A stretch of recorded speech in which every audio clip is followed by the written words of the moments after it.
নবীর একটা আদর্শের কারণে জান্নাতে যাবে। সিরত মানি আদর্শ, আর এটা আমরা কদমে কদমে মুহতাজ।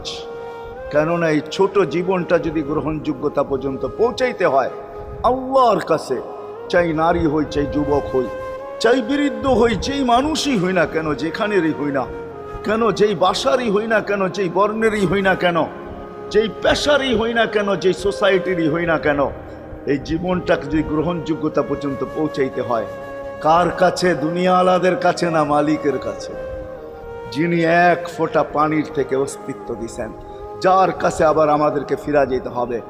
পালানের কোনো সুযোগ নাই। এই জন্যই কোরআন আমাদেরকে বোঝায় আইনাল মাফার। আল্লাহ বলতেছে কোথায় ভাগবে তুমি, বলো কোথায় ভাগবে?